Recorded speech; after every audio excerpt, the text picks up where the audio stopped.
Hey guys, it's Jessica from Audacity, and I am here with music producer Cruzer Urameshi. Did I say that right?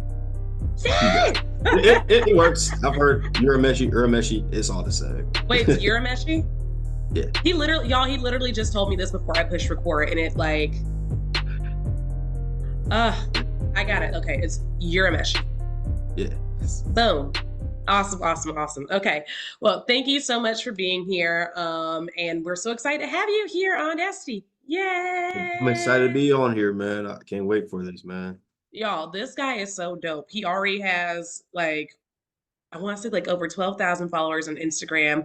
He's got millions of streams on both Spotify, YouTube, Apple Music, and Tidal. He is playing in over what 5 to 10 countries, right? You're in Russia, you're in Poland, Germany, the US, obviously, India, I think too, right? India, Mexico, Japan, Thailand, Yes. Indonesia, Saudi Arabia, South Korea, Woo! Korea Republic, South Africa, Congo Republic, Italy, Germany, France, Russia, That is so Poland, cool.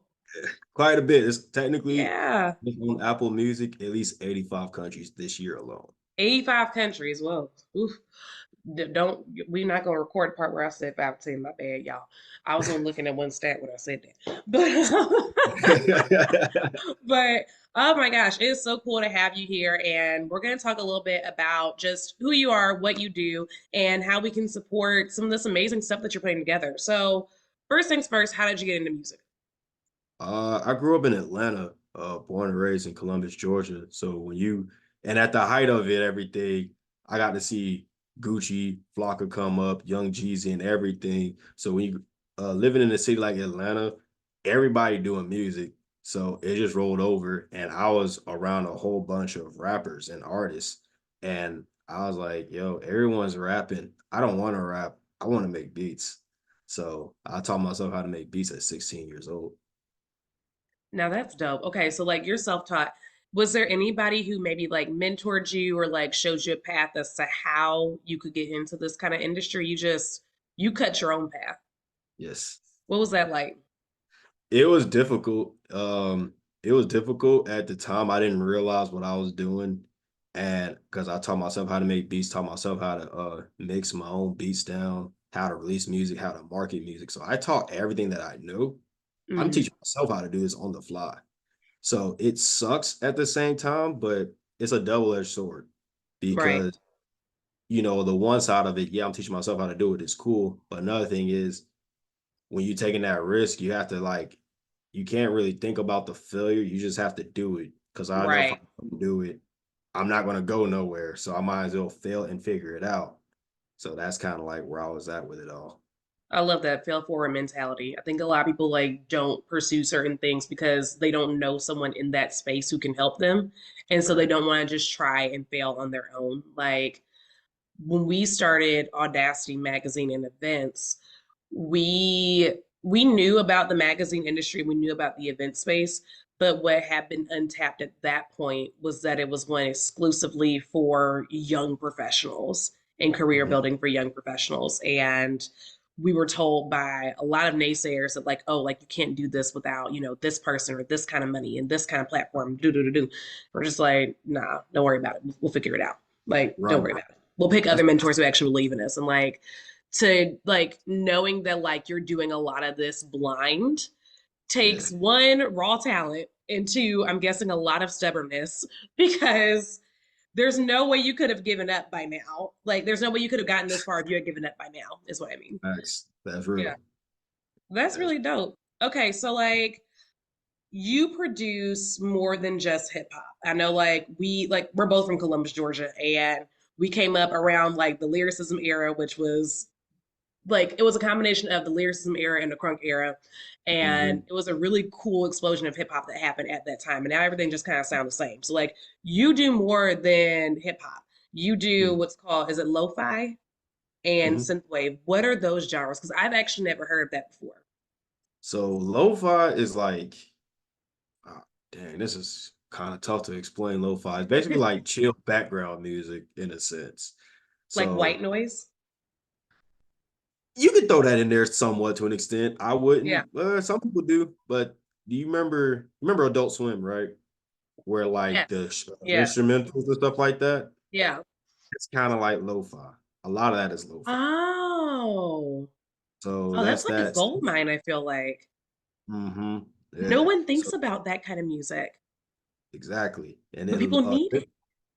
oh, it's in high demand. And then a synth wave is more like you can kind of it's like electronic a little bit, but it's not necessarily electronic music. It's just more of synthwave is so many variations of it, same as lo-fi too. And with synthwave, ironically or not, I make better synthwave music than lo-fi rap and trance music combined. So that's what I think. That's what I've been told. And like a lot Yeah. of people, they love my lo-fi. Like I don't know, I'm known weirdly for a lot of variation as a producer. So, but from what I've been told, my synthwave music never miss. So, and I don't even pursue synthwave like that.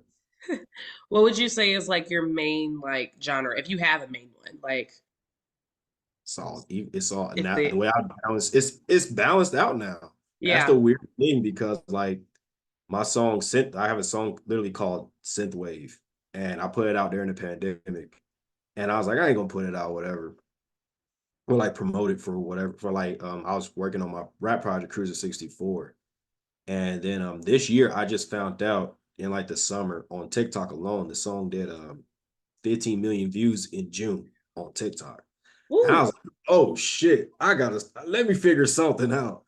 And then right now it's at 23 million video views and it's been used in over 1,600 TikToks. And like a lot of influencers has used it too, like makeup industry. Um, the actor, I forgot the gentleman's name, but he played Jason in Freddy versus Jason. He used that song. The horror movie that came No, out. Yeah, I remember Frey versus Jason. I'm just trying to remember who the guy is too now. yeah, I feel bad for not remembering Oh, his, but like I've had a lot of people from different industries use my song and yeah. like taking off. So when people ask me like, "What's your like? What am I more known for?" It's like if you want to go off the numbers, the synthwave song makes sense, Yeah. but a lot of people in like the music industry know me as like the lo-fi guy, and then some people know me as like, "Yo, you're the dudes that help Shoreline Mafia come up and produce for them too." So, and I work with Check the Star, so it's like it all depends on who you ask. Right. Like what circle that you're running in at that moment. Right. That's cool though. So like not only are you a producer, but like you're a content creator. I have been watching your Instagram. I need to follow you on TikTok apparently because that's where like your big boom is. So I need to get no. I don't be on TikTok like that. Like I not mean, like neither that. are we. Like we've been extremely lazy on TikTok to be honest, but it seems to have a better algorithm than Instagram does, unless you came into Instagram at a better time in life because Instagram has changed so much. So much. Like it used to be, you could really get attention doing just about anything on Instagram now. Like, and Yeah. now like the algorithm kind of like puts you in like a cave of sorts. Yeah. Like I agree. unless you already got hella followers. But even people who have like over 200,000 followers, she was only, what was her, the Sweet Feminist. Her name's Becca.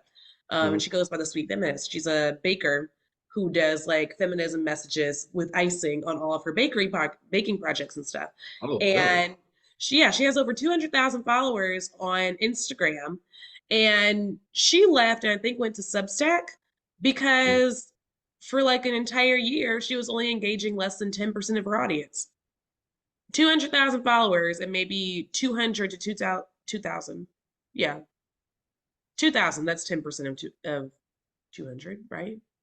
Just about. Anyway, less than 10% of her audience was actually seeing her content for some reason. And people are wondering like why they're not getting interactions and stuff. But like people's content isn't getting seen the way it once was.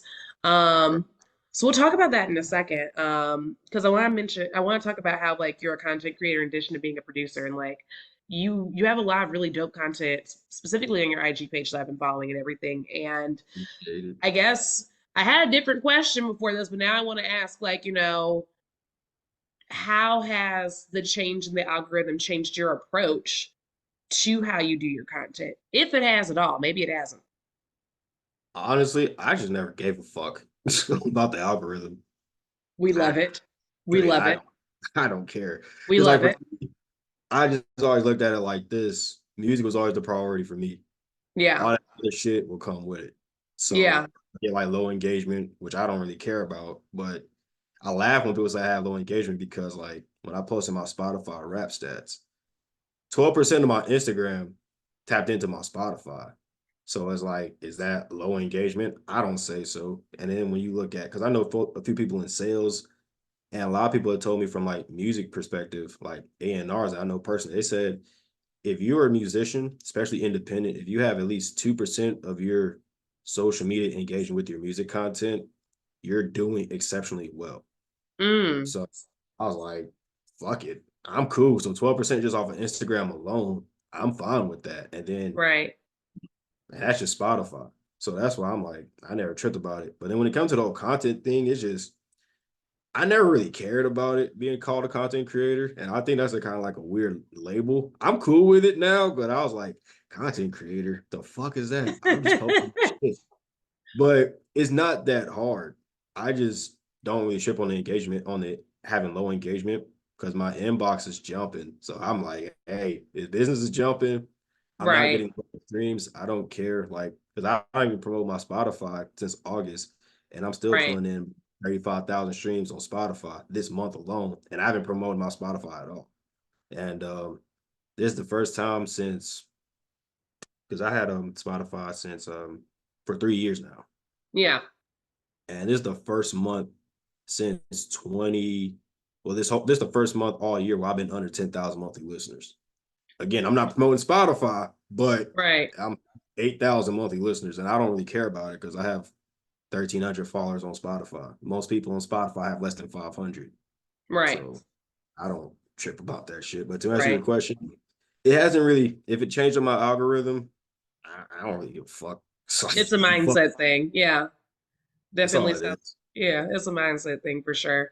And I think too, like when you're, it kind of depends to like what industry you're in and like what your focus is. So like if you're a musician, your focus isn't content anyway, then you're not gonna be tripping about your content to begin with. You're gonna be tripping about your streams, you're gonna be tripping about your inbox and Right. things of that nature. Whereas if you're solely a content creator, we're not, but you know, somebody is. If you're solely a content creator, then a lot of people feel like their conversions depend on how well their content performs. But Right. in your case, since that's not the case for you, what role does creating your content play in growing your brand? And maybe it doesn't. I don't know. But I think it helps me out in the sense of I know what I have something to offer outside from a lot of producers only have a beat to offer. And after that, that's it. You know what I'm saying? yeah, And with me, I've helped a lot of celebrities out. I helped a few celebrities out with their content too. So I know how to make content for other yeah, people. Um, and that being said, it helps me out because it gives me a different avenue to what do I want to create. And I know the pockets of social media. I have a thing that I created my own concept called the 4 E's of social media: entertainment, engagement, enragement, and enlightenment. Social media is basically one of those four things. If you apply two of them into your content, you will do good most times. Case in point, when I was actively focusing on social media, I had a reach for 3 months straight of at least 85,000. 3 months straight, mm, each of 85,000. So that's why I'm like, I don't give a fuck about engagement. It's like I know what to do when I want to do it. And even right. on when I wasn't doing it, when I was like actively doing Instagram, I was doing like 27,000 on reach. Mm, So that's I'm like, when I want to do this Instagram shit, I can do it. I'm not focusing on Instagram right now. right. That makes sense to me then. Well, all right. Now hold on. I want to back up because you talked about the 4 E's of content creation, and one of them is enragement. And I think I know what that means, but I want to dig deeper. What is define enrage? I'll just say some shit that could be controversial or like piss somebody off. And I had a video and it went crazy on TikTok. I was like, 3 reasons why your music sucks. I've never screeched like that in an interview before. Oh God. I have never screeched like that in an interview before, but that took me over the edge. Oh man, folks was pressing on TikTok. They was like, "Yo, Wait, what the fuck?" And like, I wait, literally but that what were the three reasons though? Because you were probably right, and that's why folks is mad. What were the three reasons? one, the quality is terrible. The That's quality is crazy. terrible. Two, you don't even tell people that you do music on a consistent basis. That's Three, also the third one, this was the funny one. I think I said, three, you don't even bump your own music, so why do you expect me to bump your music? woo. Okay, but where is the lie? Exactly. Where is the lie? Like, okay, like I don't get how anybody would be enraged by this. Like, but that's funny because people are very sensitive about their craft though, so maybe that's why. Because people can be very sensitive about their art. And sometimes folks be like, oh, well, like this is my art and this is my craft. But I was like, that's great. That's great. Because I'm an actor as well. And so like Right. everybody's like, oh, but like what about making art? What about this one? But this, I was like, yes, and sell it. And also Right. put the asses in the seats at the show. Like, That's sell real. it. Sell it, bro. That's what it comes down to. But Ooh. like, they was like, I remember this one dude was like, "You got less than 5,000 followers." I was like, and I said some asshole shit. I said, dude, I'll come to your city and run your city if I wanted to. And Nah, what's funny dude. was I ended up like finding out people who worked with him. They reached out to me and was like, "Bro, let's work." So I'm like, "My nigga, try me." God. This little Right, chilling, man, but don't try me, boy. So, okay, so you're on a few platforms. What are you on? Because I know you're on Instagram and TikTok. You're on YouTube, Hmm. Spotify, Hmm. Tidal, Hmm. Apple Music. Hmm. Is there more? What else are you on? Apple Music, Amazon, um, Amazon. Deezer, Napster.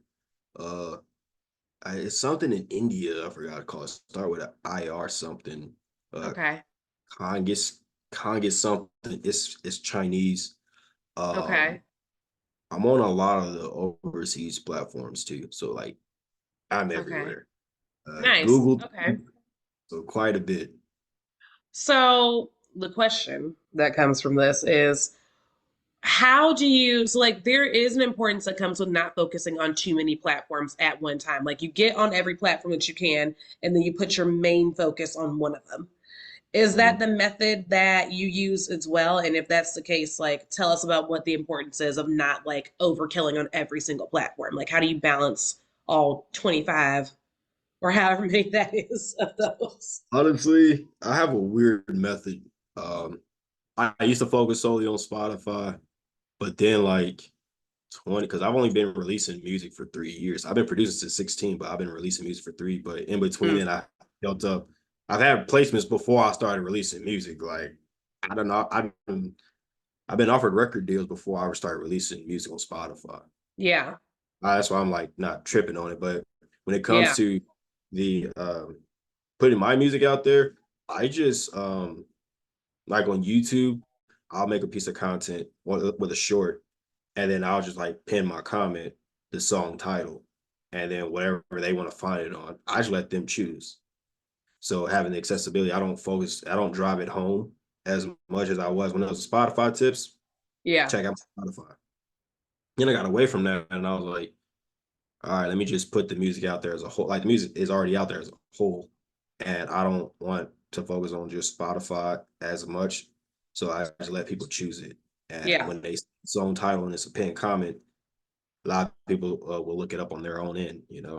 So Yeah. that's how I look at it. So let them choose, and they'll come back to it. All right. I love it. So that's actually an interesting method because it's almost this idea of like not putting your hands in too many pots and yet being in all the pots at the same time. Right. It's just like, here you go. and Hmm. here's a sample here. It's like you're like a little like Costco of music samples in different places. You're just Facts. like, oh, it's over here and here and Hmm. here. Right. All right. Well, this will bring me to, well, actually, no. Now I have two questions. I love when this happens because I have things written down, then I have things that come up like as we're in conversation. Now, you said Right. you've been making music since you were 16. You only started releasing over the last 3 years. How old are you now? 27. Okay, so you've been releasing music for, so you were just making music for 8 years before you started releasing. Yeah, I had songs I was producing for two in Yeah. between. So like I guess like during those 8 years, I'm guessing those were extremely formative, if that's what you were working on before you started releasing. Like what was that like? And what is Um, the importance of the formative years when building your brand? I think the important years were more so when I was in high school Oh, okay. because I had a crazy work ethic. Like my brothers will tell you, like I was making beats before I left to go to school. Yeah. Like I'll wake up at like 5 in the morning and make 3 or 4 beats before I get on the school bus and shit. Yeah. And then like when my senior year came around, I started having graph paper and I would just write out my melodies on paper. And then I'll come home and drop what I wrote on paper. I make Mm-hmm. that beats. So my building years was high school. Then I Mm-hmm. moved across the country into Oregon, and I was like, look, I'm already selling beats at the time. Yeah. Let me just find more artists to work with. And then like literally a year after, not even a full year after I graduated high school, I landed a placement with Shoreline Mafia. And this where it kind of like screwed me up because like, and nothing against them, like they was cool, they all show love, but like having a like when I got the placements with Shoreline Mafia, I might have had maybe like no more than 15 songs out so far. And I'm Yeah. 19 at the time. Yeah. So a lot of people was like, bro, you know who they are? And I'm like, no, I didn't know, like to my point, I didn't know who they was necessarily. But Yeah. I got songs done with them too. So I was like, I'm just in the moment. So by the time when I started starting wanting to release my own music, I knew what to do because I Yeah. was already seeing it, what was done for other people. So Yeah. I'm like, this ain't even that hard to do for real. Yeah. But the 8 years, I learned a lot about just from other people and just traveling too. That helped out a lot. Mm. Okay. That is a really cool experience that you got to have at just 19 too. Like you have like lived like a very like cool life, and thank God you don't seem like you're crazy or anything. Like you don't have like a child star syndrome situation at all, which is like super dope. So this will bring me to my final thing, my final little question. So as we all know, like as creatives, we know that like the work is hard, right?